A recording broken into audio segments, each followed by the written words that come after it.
Good morning, good afternoon, good evening, wherever you're viewing from. I'm Laura Thompson with TAN TV, the African American Network, where we have a local feel with a global reach. And we're here with the fabulous Renee Watson. She is the director of the Small Business Entrepreneurs Program. And she's allowed me to interview her today. So we're going to be talking about her involvement with the Martin Luther King Commission. So how you doing, Renee? Good morning. It's great. I am honored to be included in this series.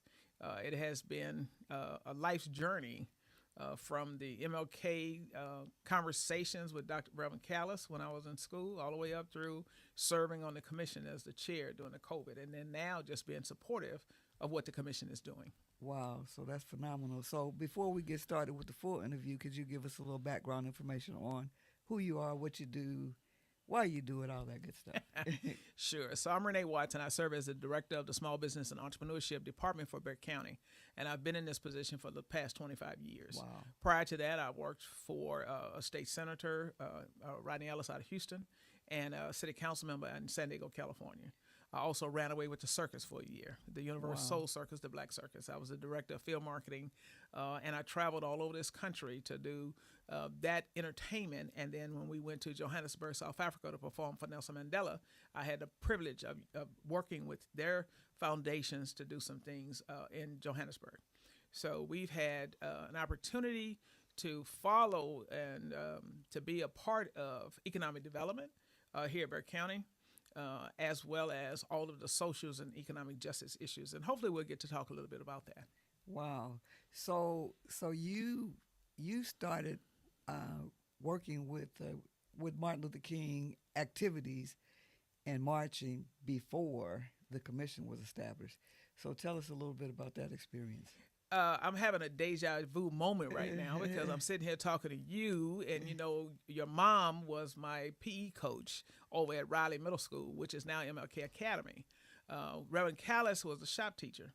Wow. So back in the early 70s, mid 70s, we were part of his whole vision for infrastructure improvement on Nebraska Street, which is now MLK Boulevard, where the march happens. So, as a part of learning about public service, city, county government, Reverend Callies really taught that, even though he was only the shop teacher Wow. and teaching woodwork and how to use your hands. So, he really inspired me to be a public servant many, many years later. We needed some streets and drainage on Nebraska. We also had a young man get killed on Sprigsdale at Commerce, Wow. and we needed a signal light. So, looking at how does that get done? How do we make that happen? We started marching then for infrastructure for the East Side. Wow. So being a part of that foundation with the whole march and marching, and those things winded up happening. They got into that 1980 bond issues that the city of San Antonio put out, and those streets were included. It's so ironic that many years later we're still talking about streets and sidewalks in the same neighborhoods. Wow. So Mr. Callis had a lot of foresight and vision long before, anybody was thinking about the East Side. Absolutely, absolutely, and he gets that credit. Many years, and his family and his kids do a fabulous job making sure that his name is not forgotten as a part of what we're having, and so does the commission has recognized him with the Reverend A. Callies Courage Award, which I had the honor to receive several years ago. Wow. And as we look at what's happening with that, because it's not, we all praise and we all support Dr. King, but Dr. King gave us a vision from a national level, and then there were several of us at the local level that had to put that in action. Wow. So while working with Reverend Callis, what was your role or what did you do? So I was always the person on the outside taking the pictures because, I got some pictures from them little cameras that had the little squares that turn around. And I wondered why, because I was probably 10 or 12 years younger than John Sanders, Mario Salas, Rick Green, and all of those who made it happen from the organizational standpoint. And then when Reverend Callis was out there building the raising the money for the statue, some of us were looking at how do we make this thing bigger? Because in 1987, the president at the time, Ronald Reagan, signed a bill to make the MLK a national holiday. Wow, that was Texas Reagan. Okay. Texas was not it was not friendly to that, and that was that was a big deal. And I know you've talked to you talked to them about how did that happen. But there was a gentleman on the South Side that got involved. His name was State Senator Frank Tejada. Wow. And Frank Tejada, some of us don't realize the power of the legislature. We kind of take for granted that it's just that local voice. Wow. But Senator Tejada, who was Senatorial District 19, who was our state senator, said, I will take this on. And we all rallied around him to make sure we got that, and then in 91 with Governor Richards. So being a part of that whole effort, all of those years, to really make it a difference. So my perspective is really different from probably most folks you talk to, because being from Reverend Callies to the guys, everybody you talk to, and then being on this other side for the economic justice, not just the social justice. Wow. So, and that's the purpose of interviewing a bunch of different people to get the perspectives of everyone. So, because it's a collective perspective, Right. and so it gives us an opportunity to hear not just a partial story, or just not a story where one person was involved somewhere and that's the whole story, because it's not. That's right. And so, history is very subjective.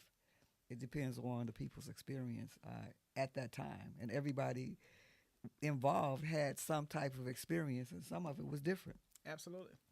And so, so fast forward, you work with Reverend Callies. So how long did you work with Reverend Callies? Well, the entire time, because so there was several tracks going on at the same time. Reverend Callies was working on the statue. Reverend Callies was working on the monument that we had at East Houston and Brownwood Street. And then the group were working on the holiday. Wow. And then there's another group that was working because the state of Texas in 1988 had done the first disparity study. And that's when the affirmative action for minority businesses first got introduced. And I was working for a state agency at the time, the Texas Department of Agriculture. Wow. So we were working with black farmers and ranchers. Because one of the things that they all taught me is that you have to invest in your education. And education is very, very important. So even though we were out in the streets marching, we were doing these things, some of us stayed in the street, some of us went to higher education. Wow. And I'm one of the ones that were blessed tremendously to go to education. And those who have called me over the years to come get a job, make sure that I knew what a scholarship was. Right. Because my mother and parents could not afford to send us to college, but we knew of the programs that we could take advantage of. Wow. And your mother was fancy. Yeah, but she knew how to get that paperwork done, and we had lots of neighbors. So when you talk about the village, so when I looked at the village of all of those who supported me on my journey, that's what I'm so thankful for, because that's what Dr. King talked about. He talked about all of us coming together to make sure that those generations after generations can be a part of the leadership for the next generation and next generation.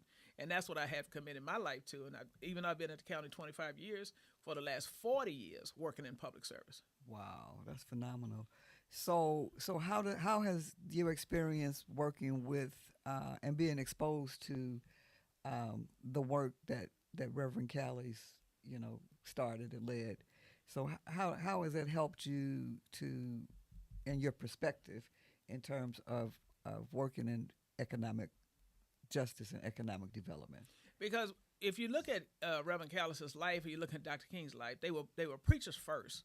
So their foundation was integrity, to making sure that everything that you talk about, that you mean about, and you be about. And you can see quotes from both of them for many, many years. Because when you step out there on faith, you're going to get attacked. You're going to get, why are you there? And as long as you know why you're there and who you're working for. And then when you look at Reverend Callies, his role was a school teacher. But his life was more than a school teacher. Wow. He taught more than just school. He taught more than just, woodwork. Shop, right. and shop. Because when you really think about what was shop, it was woodwork, it was metalwork, it was how do I take economics, how do I take statistics, how do I take all of these spatial analysis, what we call STEM right now, math, science, technology, and you put that together to build something. But then how are you building the brain of those young people that are sitting there? Wow. So I'm one of those folks that was sitting in that class to say, okay, shop is great, but you're really talking to me about what's outside these walls in my community. And I get to see somebody who's talking that and then who's walking it by marching it down the street. And then showing up at city council. And he would say, we got to go downtown. We got to go to CPS. We got to go to something. And you'd be like, well, where is that? Right. And what is that? And what is that? So now you're looking and you're saying, wow. So that's why the march became, when the first march happened, and we have the video because Jaime Martinez, who was leading the Cesar Chavez Foundation, we are a cross the bridge kind of community, as we say. The bridge right there at the Alamo Dome, which they named after Joe Webb many, many years later. The west side and the east side, we was always marching together. So when you cross the bridge and Jaime Martinez brought labor and the labor groups, and you get to know the working class, because again, Dr. King was in Memphis, got taken out defending the working class, the labor. So you studied the points in his life, right? So you got the Cesar Chavez folks, and then you got the East Side folks, and all of us coming together. And then Henry Cisneros is at the helm, and then he brings in the city of San Antonio, which is resources, because without the public resources, the things don't happen. And that's why the commission brought the resources, whether it's the streets resources, the cleaning up the streets, making sure we had the park stuff. And now when I look at it, you step back and you say, wow, it's billions of dollars in resources from state, local, and federal government. And how does that benefit our community? Wow. Just 10% would help, wouldn't it? Oh, absolutely. Wow. Absolutely. So fast forward to 2020, or you became the Martin Luther King Jr. Commission chair. So, tell us about that experience. So I got a call from Jada's team to be over the march first, because there was another chair in that position. So that was the call that you get really excited about. Very few calls I've gotten excited about, because I've had the opportunity to do so much in my lifetime. But when they called and said, won't you be over the march? We want you to come and use your skills to be over the march. Wow. Okay. So and being the first female over the march, not over the commission, because we've had some great female leaders over the march. Over the commission. So we took time, and then COVID was on the rise. So we had to move from the physical march, and that's why we made the virtual movie. And we reached out to Yaqui and all of the things to make it not just a slideshow and not just something that we wanted to create this environment so that 10 o'clock when that movie played, folks were at their homes because of COVID, and they would share and they would seem like they're walking down that street. And that cinematic movie that Yaqui created was historical. Wow. And it was so many people that got to experience it and all the scenes, because we started from the bridge to the park, all the way down to the church and in the park. And it is an incredible experience that I had an opportunity to do in my lifetime. Wow. So that film received an award or something, didn't it? Yes, it did. Yeah. And then we made another one because the COVID hadn't. So we made part 2 the following year. So those are my 2 terms as the commission chair. Wow. Yes. So Renee is a producer. Yes. A director.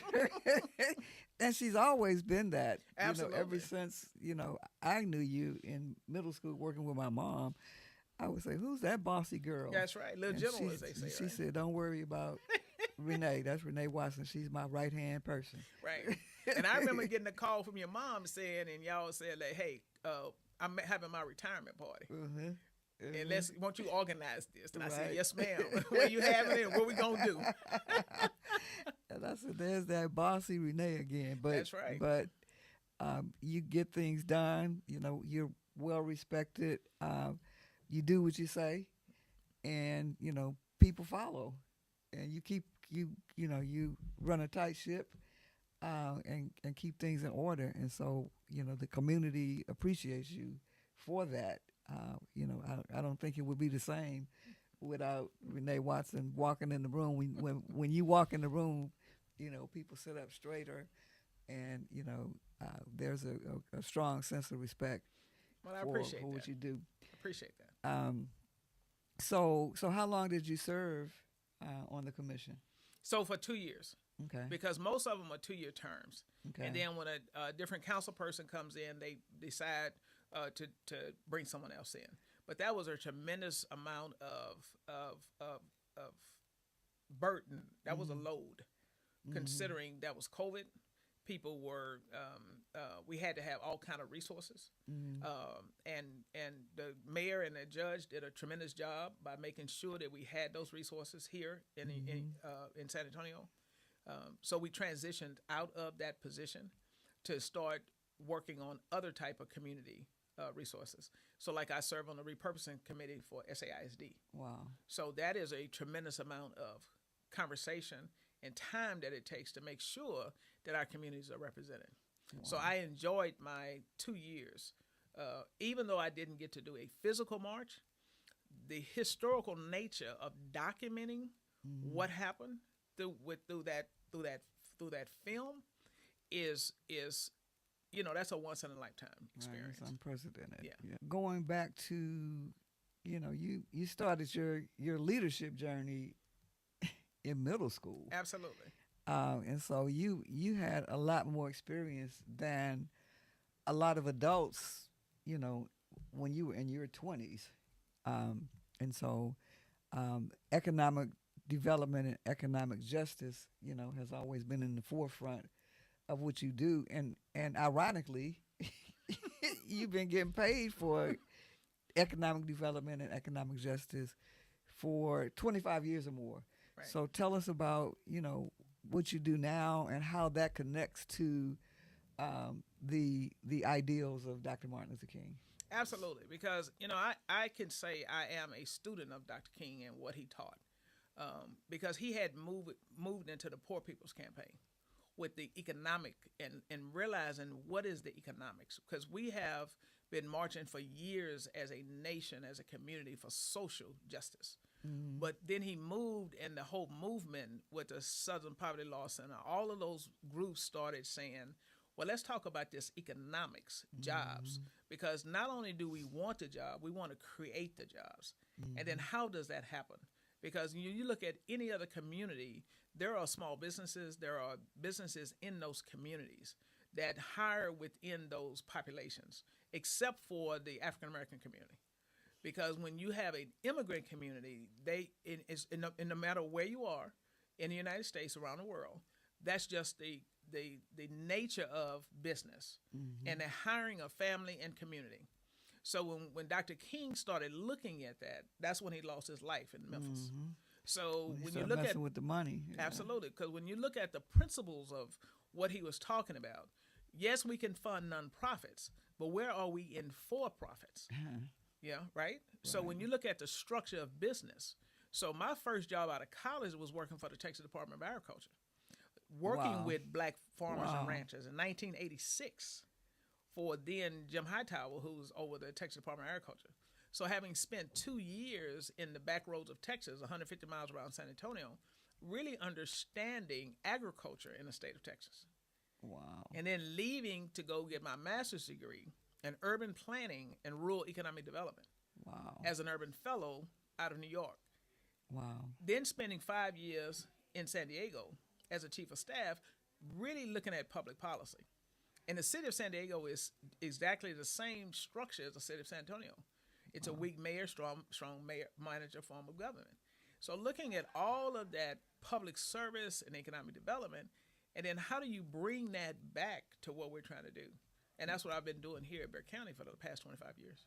Wow, that's phenomenal. But to have those types of experiences at such a young age is unprecedented, and it's unusual for someone African American, and then someone that's a woman. Right. And so you've done again phenomenal work. You continue to do phenomenal work. You just when you came in back into San Antonio from working with Rodney Ellis. You saw that need. You still had that economic development vision, Yeah. and started, the largest business expo in San Antonio to connect small businesses and larger businesses too to, public agencies and private businesses.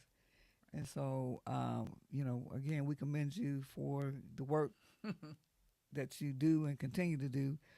And she's ageless. She don't never age.